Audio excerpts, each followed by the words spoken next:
Madame, Monsieur, bonsoir, bienvenue dans ce journal à la une de l'actualité ce soir, début de la campagne électorale pour la présidentielle du 31 octobre. Les candidats en lice ont commencé les activités sur le terrain.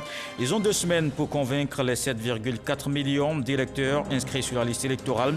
Hier, la commission électorale indépendante a commencé la distribution des cartes d'électeurs, la CEI, qui donne aussi l'assurance d'une bonne organisation du scrutin.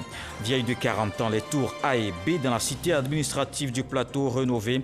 Après plusieurs mois de travaux, les bâtiments inaugurés ce jeudi par le Premier ministre.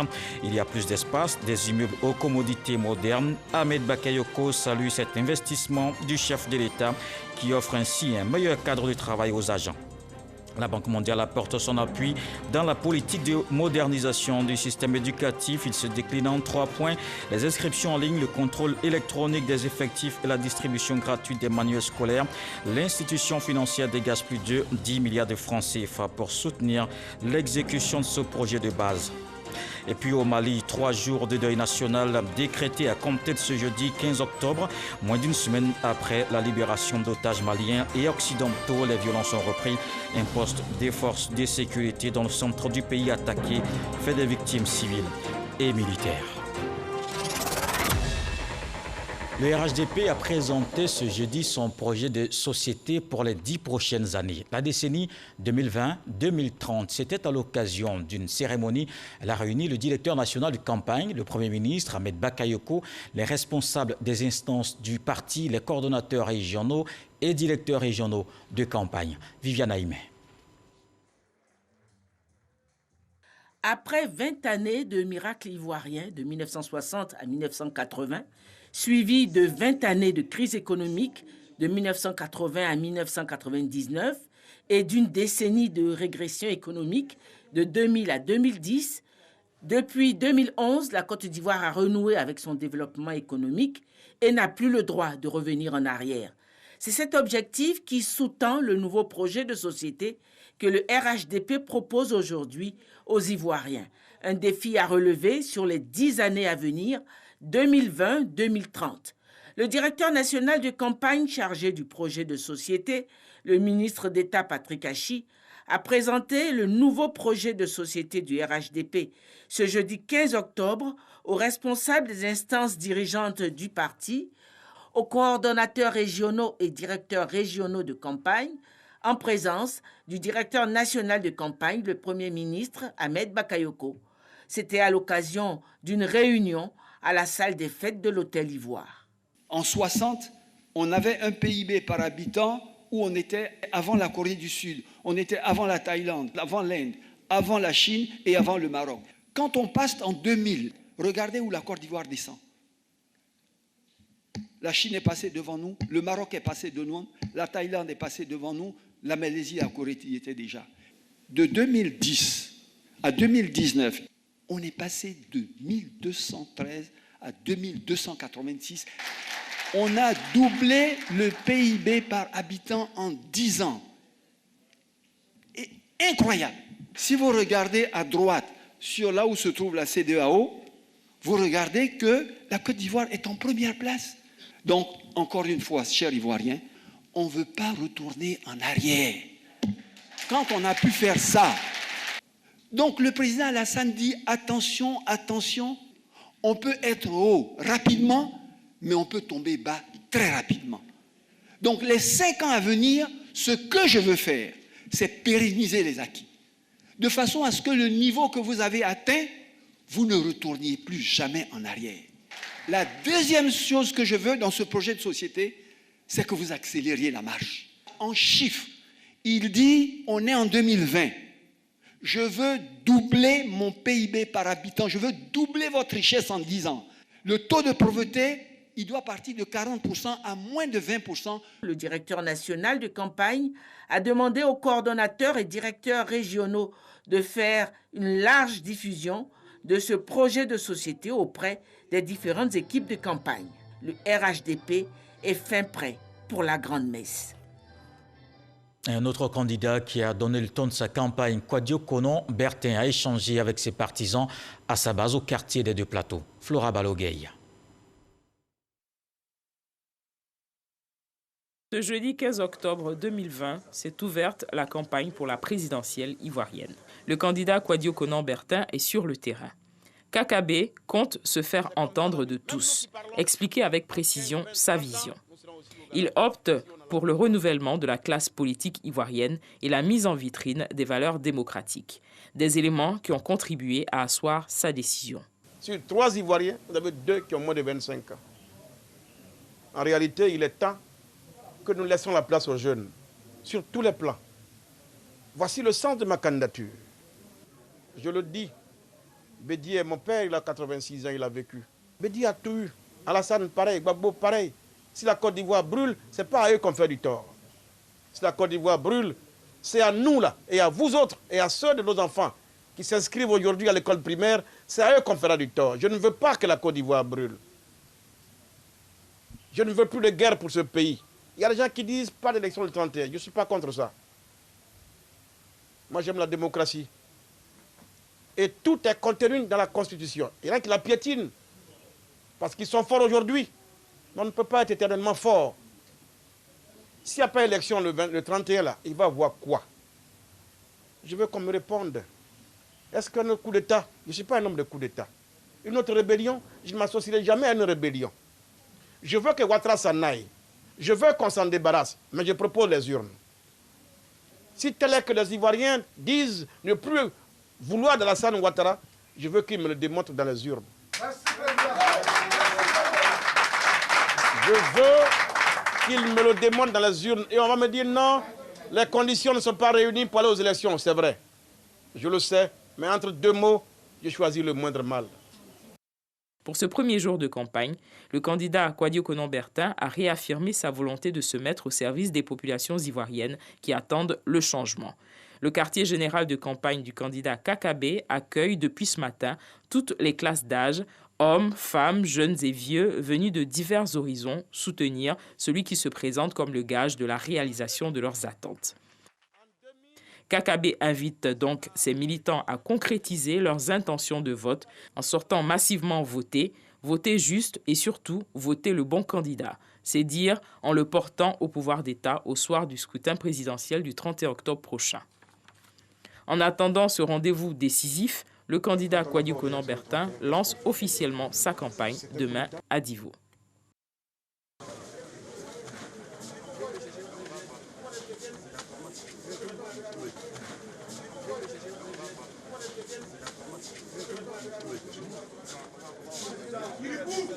Voilà, la campagne électorale est lancée. Ils sont 4 candidats retenus par le Conseil constitutionnel pour la présidentielle de 2020. La rédaction s'est penchée ce soir pour vous sur leur portrait. Alexis Ouedraogo. Alassane Ouattara, né en 1942 à Dimbokro. À 20 ans, il décroche son baccalauréat. Grâce à une bourse américaine, il poursuit ses études aux États-Unis où il obtient un doctorat en sciences économiques à l'Université de Pennsylvanie. Il entre au Fonds monétaire à Washington en 1968 en tant qu'économiste. 5 ans plus tard, il est recruté à la BCAO dont le siège se trouve alors à Paris, avant d'être transféré à Dakar en 1978.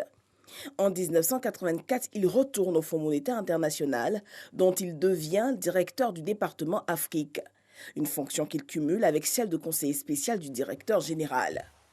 Octobre 1988, le président Félix Houphouët-Boigny le choisit pour prendre la tête du comité interministériel chargé de l'élaboration et de la mise en application du programme de stabilisation et de relance en Côte d'Ivoire. Le 7 novembre 1990, à 48 ans, il est nommé Premier ministre. Après le décès du père fondateur, il retourne au FMI. Il revient le 30 juillet 1999, après 5 ans passés au FMI en tant que directeur général adjoint. Alassane Ouattara rentre en Côte d'Ivoire. Après plusieurs tentatives de candidature à la tête de la Côte d'Ivoire, il accède à la présidence en 2010. Pascal Afine-Guessan, né en 1953 à Bois-d'Icro, dans le centre-est du pays. Il commence ses études primaires à l'EPP Hôpital 1 de Bongouanou. En 1973, il décroche le baccalauréat au lycée technique d'Abidjan. Membre de conseil d'administration, président de mutuelle, membre des bureaux exécutifs et commissions d'associations et de partis politiques, il rejoint le Front populaire ivoirien en 1988 et devient membre de la direction en 1990. Cette même année, il est élu maire FPI de la commune de Bongouanou pour un mandat de 5 ans. Il sera durant cette période vice-président de l'Union des villes et communes de Côte d'Ivoire. Pascal Afine-Guessan occupe le poste de directeur de cabinet de Laurent Gbagbo et de secrétaire général adjoint du FPI. Ministre de l'Industrie et du Tourisme de janvier à octobre 2000, il occupe les fonctions de Premier ministre chargé de la planification et du développement de 2000 à 2003. Pascal Afine-Guessan est actuellement le président du Front populaire ivoirien. Henri Konan Bédié naît en 1934 à Daoukro. Président de la République de Côte d'Ivoire de 1993 à 1999, il fait ses études primaires et secondaires en Côte d'Ivoire. Après l'obtention de son baccalauréat scientifique en 1954, il poursuit ses études supérieures à l'Université de Poitiers en France. Ses années d'études sont aussi celles du syndicalisme. En 1958, Henri Konan Bédié assume les fonctions de directeur à la Caisse de prévoyance sociale et des prestations familiales. Il est ensuite nommé premier ambassadeur de Côte d'Ivoire indépendante aux États-Unis d'Amérique et au Canada. Il occupe plus tard le poste de ministre des Affaires économiques et financières de 1966 à 1977. Il est élu député et maire de Daoukro. Il est également élu président de l'Assemblée nationale qu'il dirige de 1980 à 1993. À la mort du président Félix Houphouët-Boigny le 7 décembre 1993, il accède à la magistrature suprême. Henri Konan Bédié dirige la Côte d'Ivoire jusqu'en 1999, où il est renversé par un coup d'État. Kwadio Konan Bertin naît à Lakota dans le sud du pays. L'aîné d'une fratrie de 6 enfants devient étudiant à l'université d'Abidjan. Titulaire d'une maîtrise d'allemand option communication d'entreprise, il se considère comme un pur produit de l'enseignement public ivoirien. Il intègre l'organisation de jeunesse du PDCI, fondée en 1991 par le parti de Félix Houphouët-Boigny. Kakabe mènera sa carrière politique au sein du PDCI-RDA. En 2003, il devient à 35 ans le président des jeunes du parti et obtient un siège au bureau politique. En 2011, il fait son entrée à l'Assemblée nationale, élu député de Port-Bouët jusqu'en 2016. Une première fois candidat à l'élection présidentielle de 2015, il arrive en 3e position. Cette année, il figure au rang des 4 candidats en lice pour le scrutin du 31 octobre. Retenez que les prêts à diffuser des candidats à l'élection présidentielle vous seront proposés après cette édition des capsules d'une durée de 5 minutes. C'est le début donc de la campagne présidentielle pour les candidats en lice. Nos équipes ont sillonné les QG des différents compétiteurs dans la course pour le Palais du Plateau. Dans ce reportage de Moussa Konaté, on fait le constat du démarrage effectif de ces 2 semaines de mobilisation. C'est le silence au siège du Front populaire ivoirien au Vallon dans la commune de Cocody ce jeudi 15 octobre. Aucune activité du candidat Pascal Afine-Guessan visible ce premier jour de la campagne présidentielle. Au QG de Konan Kwadio Bertin dit Kakabe, à Cocody Cité Les Perles, une réunion se tient. L'équipe prépare également le voyage pour Lakota, lieu où le candidat donnera le coup d'envoi de sa campagne. À la rue Le Pic, à Cocody Danga, ici, l'heure est à l'achat des gadgets.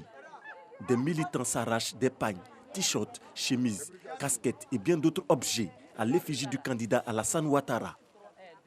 À la maison du parti à Cocody Centre, des anciennes photos du président Henri Konan Bédié jonchent le mur. Pas d'ambiance donc au siège du PDCI. Aucun mouvement des militants n'est constaté à ce moment de la journée. Ouverte ce jeudi 15 octobre, la campagne pour l'élection du président de la République va prendre fin le 29 octobre prochain à minuit. Programme, discours des candidats, promesses électorales, les candidats à la course, des voix, les populations s'expriment sur le scrutin. Franck Kwadio a recueilli quelques réactions. L'élection présidentielle aura lieu le 31 octobre. C'est acté, elle était attendue. Un nouveau scrutin présidentiel et qu'à ce sujet, nous voudrons véritablement inviter toute la classe politique, les Ivoiriens en général et ceux qui nous font l'amitié de vivre sur notre territoire en particulier, de véritablement s'intéresser à cette campagne électorale et donc à l'élection présidentielle. C'est la seule voie par laquelle le pays peut s'en sortir. Et donc nous sommes tout heureux d'apprendre que les élections auront finalement lieu le 31 octobre.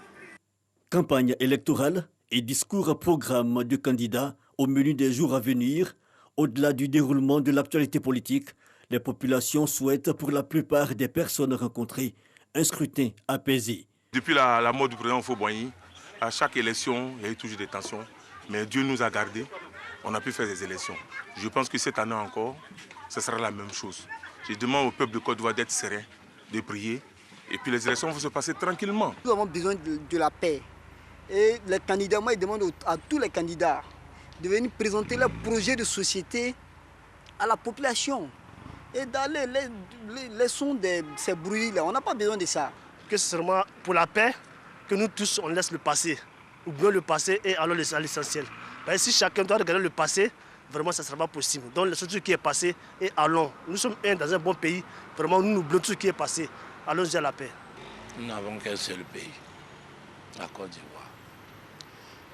Ne détruisons pas ce que nous avons construit durant des années, avec tous les efforts de chacun et de chacun.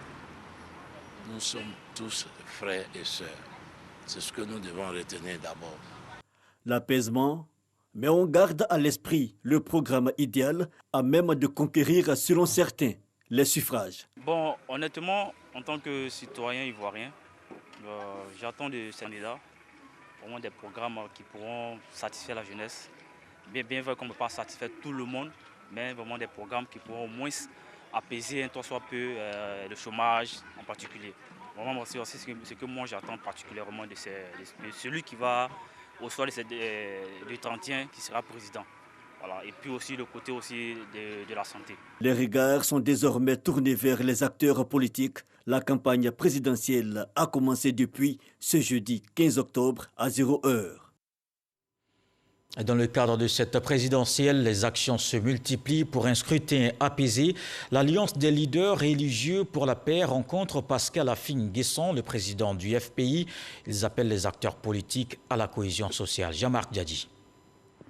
Le président du Front populaire ivoirien, Pascal Affi-N'Guessan, a reçu les membres de l'Alliance des leaders religieux pour la paix. Ils ont ensemble échangé sur les échéances électorales. Vous le savez, le président Affi est un acteur politique majeur en Côte d'Ivoire et nous sommes venus lui transmettre un message de la part de l'Alliance des religions pour la paix. Et le président Affi a bien reçu le message. Nous avons écouté un homme déterminé à apporter sa contribution pour que la paix soit préservée ici dans notre pays, la Côte d'Ivoire. Et il est surtout ouvert au dialogue inter-ivoirien parce qu'il n'est jamais trop tard pour s'asseoir autour de la même table, pour parler de notre pays. L'Alliance des leaders religieux pour la paix projette rencontrer tous les autres candidats pour le bon déroulement de l'élection présidentielle. Au cours d'une déclaration faite cet après-midi au siège du PDCI-RDA, les candidats Pascal Affi-N'Guessan du FPI et Henri Konan-Bédié du PDCI ont annoncé, et je cite, « Le processus électoral en cours ne nous concerne nullement », fin de citation. Ils ont également appelé leurs militants à ne pas prendre part au processus. Les images de cette déclaration ne vous seront pas présentées car notre équipe de reportage a été conduite. À côté de la présidentielle, l'activité gouvernementale continue. Le Premier ministre échange avec le secteur privé. Ahmed Bakayoko et les chefs d'entreprise font le point de l'évolution des travaux du groupe de travail mis en place pour plancher sur la relance des activités. Il y a des convergences de vues sur plusieurs sujets, notamment le paiement des créances intérieures. Lancine Bakayoko. Cette rencontre a regroupé toutes les organisations représentatives du secteur privé et fait suite à la première entre le chef du gouvernement et les hommes d'affaires le 16 septembre passé. Le groupe de travail mis en place par les deux parties a élaboré une matrice de 13 points clés. Pour l'essentiel, ces points sont relatifs aux mesures d'accompagnement liées à la COVID-19, à la situation fiscale et financière des entreprises ou encore à la réalisation de 3 études portant sur des réformes structurantes. Pour nous, secteur privé, ce rythme de rencontre à cette période précise de l'année, cette période précise de la vie politique de notre pays, qui est une période que nous savons très chargée, témoigne largement de la volonté du Premier ministre, de la volonté du gouvernement d'instaurer un partenariat dynamique avec le secteur privé. Au niveau de la dette intérieure, les efforts fournis par l'État ont été reconnus. À titre d'exemple, Le secteur des BTP, dont les créances s'élèvent à 33 milliards de francs CFA, a vu une bonne partie de sa dette apurée. Même chose pour les établissements d'enseignement privé, auxquels l'État doit 34 milliards. Quant au remboursement des crédits de TVA qui culmine fin août à 39 milliards, le gouvernement maintient le pied sur le frein. Le secteur privé demande qu'un certain nombre de leviers soient actionnés pour accélérer les paiements. Il y a des points où on a une convergence de vues, on a des accords. Il y a des points qu'il faut approfondir et nous reverrons très bientôt pour donner des réponses précises au secteur privé. Et tout cela dans l'esprit de ce partenariat renforcé que nous avons appelé dès notre accession à la fonction de Premier ministre. Plusieurs autres points clés sont encore en discussion. Il s'agit entre autres des points liés au coût astronomique des contrôles d'instruments de mesure découlant de la Convention des délégations de services publics entre l'État et l'entreprise Côte d'Ivoire Métrologie. Il s'agit également du recouvrement par le district d'Abidjan auprès des télécoms et des banques de la taxe dite taxe sur les pylônes de diffusion des signaux de communication, dont les sommes avoisinent pour certaines entreprises le milliard de francs CFA. Dans l'activité du chef du gouvernement, cette action au profit des fonctionnaires, les tours A et B retrouvent une nouvelle jeunesse. Ces jumelles, dans la cité administrative du plateau rénové, il y a de nouvelles ergonomies, plus d'espace, des immeubles aux commodités modernes et une meilleure gestion. Le Premier ministre Ahmed Bakayoko a inauguré ce jeudi les deux buildings. Abdoulaye Koné. Après 25 mois de travaux, les tours A et B de la cité administrative du plateau sont maintenant opérationnelles. Mises en service en 1978, elles affichaient un état de dégradation avancé dû au manque d'entretien. Ces tours ont donc entre 35 et 42 ans d'âge, ce qui constitue un réel défi au plan de leur maintenance et de leur bonne exploitation. Aujourd'hui, de ce que la réhabilitation des tours A et B a permis de disposer de 19 000 m² de bureaux, 4 000 m² de locaux techniques, 6 000 m² d'espace de circulation, permet de loger dans ces deux tours 8 cabinets ministériels et 2 secrétariats d'État à la tour A. Cette réhabilitation a également permis de mettre à la disposition de la Banque africaine de développement, la BAD, la tour B, ce qui a permis d'éviter la délocalisation de centaines de collaborateurs de cette institution vers d'autres pays membres. Les tours A et B sont hautes de 19 niveaux chacune.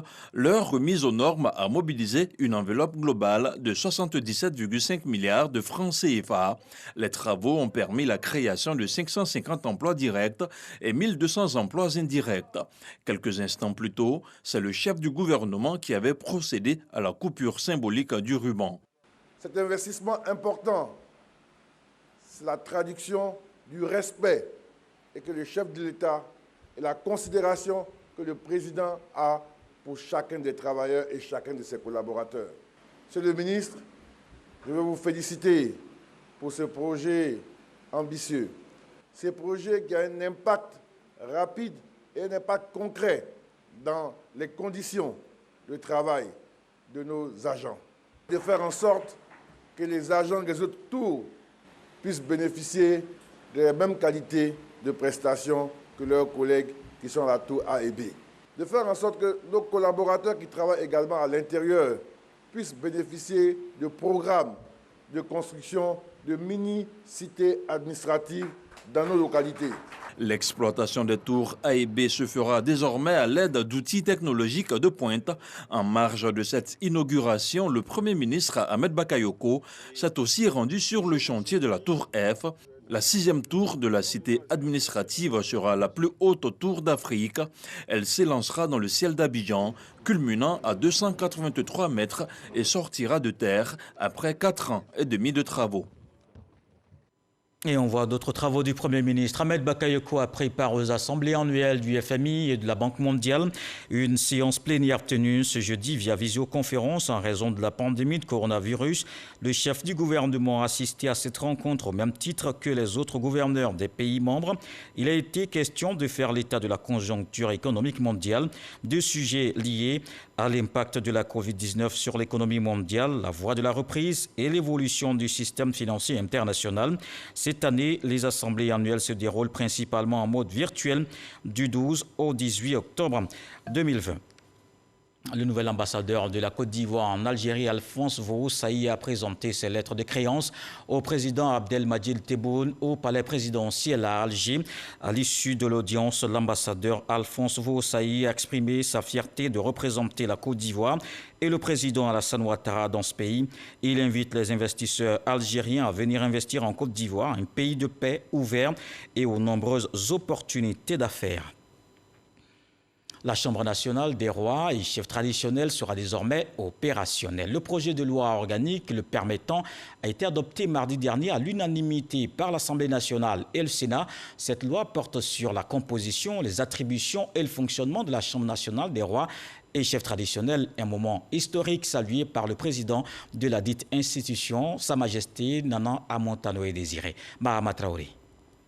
L'acte qui consacre le statut d'institution de la République à la Chambre nationale des rois et chefs traditionnels vient d'être posé. Mardi dernier, l'Assemblée nationale et le Sénat ont de concert adopté à l'unanimité le projet de loi organique portant composition, attribution et fonctionnement de la Chambre nationale des rois et chefs traditionnels. L'institution est désormais habilitée à exercer ses missions, entre autres la médiation pour la prévention et la gestion des conflits, la promotion des us et coutumes, du civisme et des idéaux de paix et de développement. Depuis 2014, la réhabilitation de la chefferie traditionnelle, la restauration de sa dignité est en cours. Grand merci à son Excellence, M. Alassane Ouattara, président de la République, initiateur de tout ce processus et grand protecteur de cet organe de cohésion sociale, de médiation, de réconciliation, de règlement de litiges et conflits dans les villages et entre les communautés. Sa prodigieuse vision nous conforte dans notre volonté d'œuvrer à la promotion de l'idéal de la noble mission assignée à la chefferie traditionnelle, qui est de toujours participer à la construction et à la consolidation de la nation. Conformément à ses prérogatives, la Chambre nationale des rois et chefs traditionnels a entrepris une tournée nationale de sensibilisation pour des élections apaisées du 3 au 12 octobre dernier. Le président du directoire de l'institution dresse le bilan de cette mission. Il résulte de la tournée nationale de sensibilisation que le peuple ivoirien tient fermement à la paix, à des élections apaisées avant, pendant, après le 31 octobre 2020 et ne veut en aucun cas revivre la guerre fratricide issue de la crise post-électorale 2010-2011. C'est en 2014 que la Chambre nationale des rois et chefs traditionnels a vu le jour. Le ministre du Pétrole, de l'Énergie et des Énergies renouvelables et l'École polytechnique et l'École française d'ingénieurs ensemble pour la formation. Une signature de convention de partenariat déroulée hier mercredi. Les jeunes Ivoiriens qui voudront se former sur une spécialité du domaine n'auront plus à se rendre en France. Ils pourront le faire ici, sur place en Côte d'Ivoire. Jean-Luc Bambo. Pas supplémentaire dans la mise en place du hub franco-ivoirien dans l'éducation. 2 ministres pour une convention qui ouvre les portes de la prestigieuse école polytechnique d'ingénieurs français aux jeunes Ivoiriens désireux de se former dans un domaine clé, les énergies renouvelables. C'est vraiment la volonté de l'école polytechnique d'accompagner la Côte d'Ivoire dans la formation de personnel hautement qualifié dans ces domaines-là. Et aussi, je crois, pour ce projet, il y a une vocation régionale et sous-régionale importante et qu'il faut, à mon sens, saluer également. Pendant ivoirien de ce partenariat, l'Institut polytechnique de Yamoussoukro. Ce master spécialisé ainsi que les autres projets nouveaux seront menés avec efficacité à l'effet de contribuer à renforcer l'image d'un enseignement supérieur performant et crédible. Le choix de ce module au centre de cette signature de convention n'est pas fortuit. Cette formation porte sur les énergies renouvelables. Ce qui est une chose plus qu'intéressante dans la mesure où nous sommes dans un contexte de changement climatique lié au réchauffement climatique et toutes les conséquences que cela sous-tend, notamment sur la santé, les infrastructures et l'agriculture. On aura un mix énergétique qui sera amélioré avec l'introduction d'énergies renouvelables, notamment solaires, éoliennes et autres. Cette convention donne ainsi une chance à tous les jeunes, quelle que soit leur situation sociale, de se former et de bénéficier d'un diplôme de qualité. S'ils devaient aller à Paris, ils auraient dû payer le billet d'avion, payer les frais de scolarité, ça aurait été élevé. Grâce à un soutien de l'État, la formation ici pour les jeunes diplômés sera d'environ de 300 000 francs CFA. Donc 300 000 francs CFA pour justement avoir la même formation que si vous étiez allé à l'École polytechnique de Paris. Le ministre Abdourahmane Cissé s'est réjoui non seulement de l'impact que ce partenariat aura sur le mix énergétique ivoirien, mais également sur la non-fuite des cerveaux ivoiriens à l'étranger. Dans le domaine des infrastructures, il faut aussi des hommes qualifiés. C'est l'objectif du Master de Management des grands projets à l'Institut national polytechnique Félix Houphouët-Boigny de Yamoussoukro. La première promotion a reçu son diplôme ce mardi à Abidjan. Un partenaire privé professionnel du BTP soutient cette formation. Didier Nguessan. Ils sont issus de la première promotion du Master Management des grands projets de construction de l'Institut national polytechnique Houphouët-Boigny. Ces étudiants de la promotion Pierre Fakori reçoivent leur diplôme de fin d'études. Ça a été 12 mois de formation, 6 mois de stage, enfin 6 mois de cours théoriques bien sûr, et après 6 mois de stage. Et j'encourage vraiment tous les professionnels du BTP à vraiment s'intéresser à cette formation-là parce que je pense que ça nous ouvrira certainement des portes.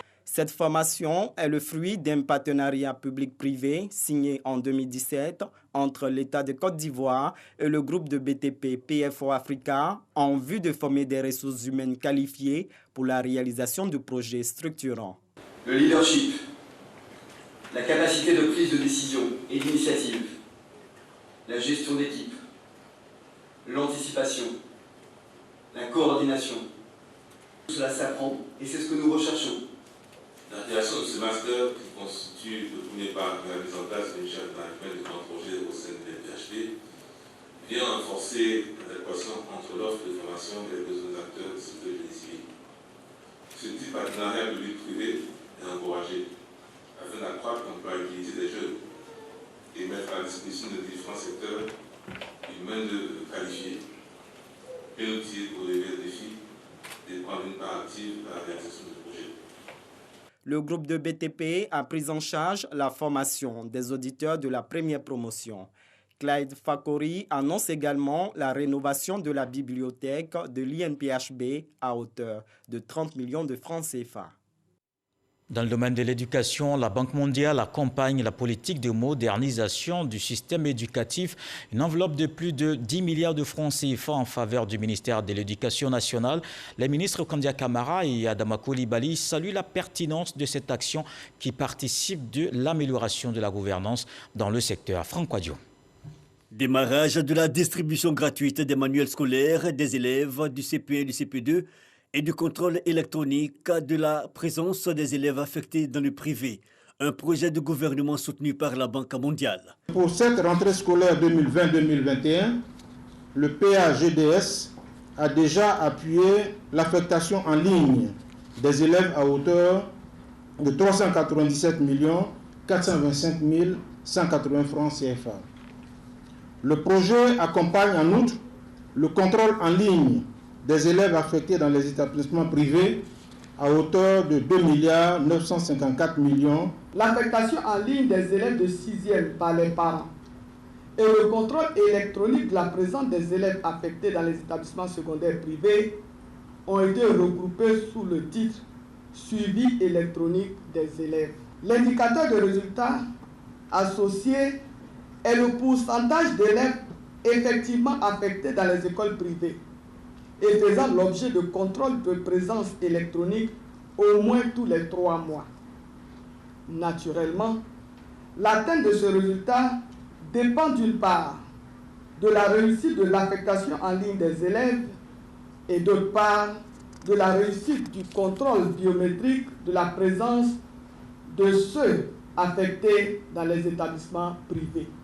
La technologie au service du secteur éducation-formation focus sur l'innovation apportée par ce projet avec ce nouvel outil. C'est la perspective d'une meilleure gouvernance des effectifs de l'enseignement privé. L'opérateur explique la méthodologie. Il fallait digitaliser, mettre en place un processus électronique où les étudiants allaient directement badger à l'entrée des établissements et qui allaient transférer les données instantanément au niveau de la direction de l'encadrement des établissements privés via les DREN et le ministère de l'économie et des finances. Cela fait en sorte que, premièrement, le fondateur reçoit sa décision de paiement au cours de l'année, donc possibilité de se faire payer rapidement pendant l'exercice académique. Pour le volet de la distribution gratuite des manuels, Plus de 3 millions de manuels ont été réceptionnés. Le gouvernement a impliqué dans la stratégie d'opérationnalisation les parents d'élèves. L'idée est de réduire la fracture sociale et cela est apprécié. Les manuels arrivaient vraiment en retard. Les parents se plaignaient et nous on a fait le constat aussi. Voilà pourquoi les rapports sont montés et si Dieu merci. Le projet d'amélioration de la gouvernance pour la délivrance des services de base aux citoyens par GDS est un mécanisme qui a pour objectif renforcer la gouvernance économique.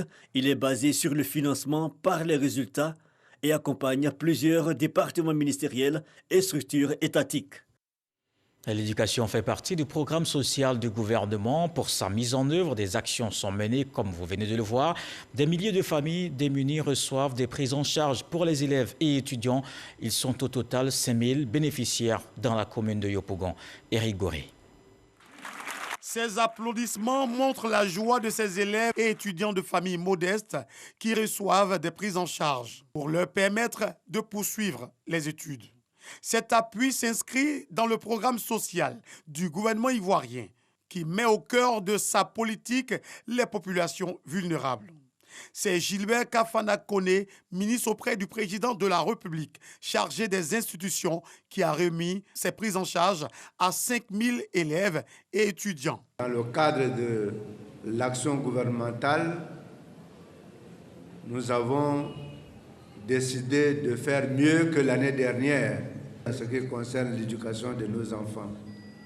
Les bénéficiaires heureux disent leur gratitude à l'État de Côte d'Ivoire. Veuillez trouver en ces quelques mots, monsieur le député maire, notre grand merci, ainsi que celui de nos parents. Nous vous promettons par conséquent de bons résultats scolaires à la fin de l'année. Chaque année, ce sont des milliers d'élèves et étudiants qui reçoivent ces prises en charge. Autre action de soulagement dans le centre du pays. Cette fois, les élèves des sous-préfectures de Bodokro, Marabadiassang, Guessankro et Lolobo sont accompagnés pour cette rentrée scolaire. On va le voir avec Soro Corona. La fondation Koli Adjo fait don de plus de 11 500 kits scolaires et de tables bancs. 200 tables bancs pour les écoliers et élèves des sous-préfectures de Marabadiassa, Nguessankro, Bodokro et Lolobo dans la région de Gbeke. Pour un coût global de 27 millions de francs CFA, ce don de la fondation Koli Adjo vient pour soulager les parents d'élèves, le personnel enseignant et les apprenants en cette rentrée scolaire. Inviter nos enseignants et même nos enfants à bien vouloir nous aider à poursuivre ces actions éducatives en participant activement à la réception et à l'entretien pour faire un bon usage de ces kits scolaires. Recevant ce don, les acteurs locaux du système éducation-formation ont salué ce geste qui vient à point nommé. Les camions chargés de mobilier et d'ouvrages scolaires offerts à vos élèves de Bodokro. Nous, gestionnaires des structures éducatives de Bodokro, vous disons mot, gloire. Parrain de cette cérémonie de remise des kits scolaires, Jacques Assaouri, le directeur général du Trésor et de la comptabilité publique, s'est félicité de ce geste qui met fin à la souffrance des parents. Beaucoup de mes camarades d'époque avaient dû abandonner l'école en cours de route parce que le papa n'était pas en mesure d'acheter les fournitures. Et aujourd'hui, quand on me sollicite pour de telles entreprises, je ne peux que m'empresser. Le secrétaire d'État chargé de l'enseignement technique et de la formation professionnelle, Brice Kouassi, représentant Adaman Bictogo, a engagé les bénéficiaires à faire honneur à la fondation Koli Adjo à travers des meilleurs résultats scolaires. Le président de la République, son Excellence Alassane Ouattara, fait en sorte de soulager les parents parce qu'il dit que plus jamais un enfant ne doit arrêter les bancs parce qu'il manque des bancs, parce qu'il manque des manuels scolaires. Le secteur pédagogique de Bodokro compte 65 écoles primaires, un lycée moderne pour plus de 11 000 apprenants. On s'intéresse aussi à la lutte contre la Covid-19. On n'oublie pas, la pandémie n'est pas encore terminée.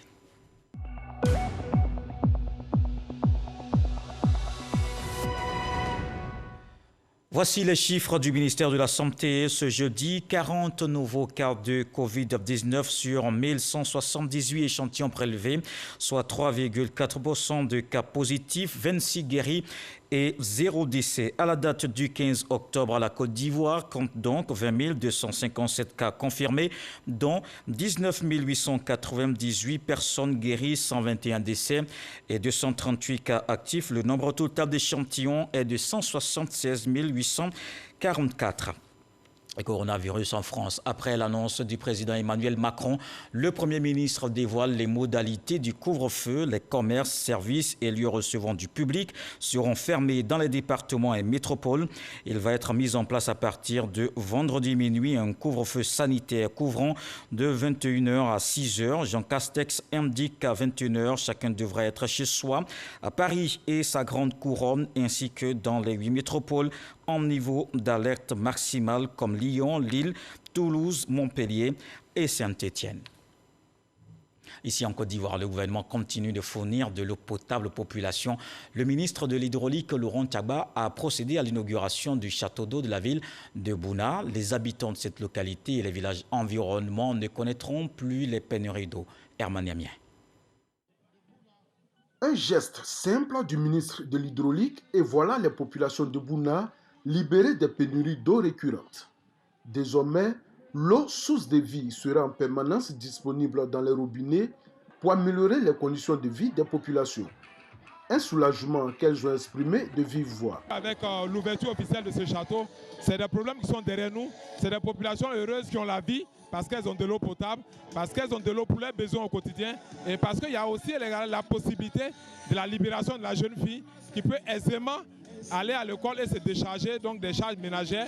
La production journalière en eau potable de Bouna était de 700 m3 jour pour un besoin de 1500 m3 jour en 2020, soit un déficit de 53%, obligeant ainsi les populations à se tourner vers les puits et marigots, source de maladies hydriques. Je pense que nous pouvons dire merci parce qu'ici nous connaissons la valeur de l'eau. Les populations ont longtemps souffert du manque d'eau, que ce soit ici, que ce soit à Doropo.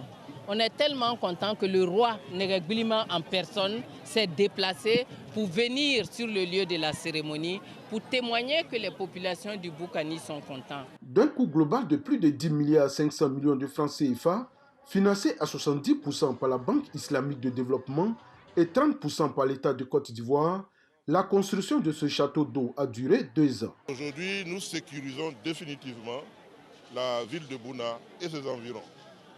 Et avec ce château d'eau que nous venons d'inaugurer, qui fait 1000 mètres cubes, le château d'eau existant que nous avons réhabilité, qui fait 200 mètres cubes, nous avons de la ressource pour donner de l'eau potable aux populations jusqu'en 2030. Nous prenons aussi, en deuxième phase, la responsabilité de prendre en compte les extensions de la ville, parce que vous savez, la ville a connu de nouveaux quartiers et nous allons faire en sorte que le réseau puisse tenir compte de ces nouveaux quartiers. Pour permettre aux populations, pour la plupart démunies, de disposer d'un compteur à domicile, l'État va subventionner les abonnements.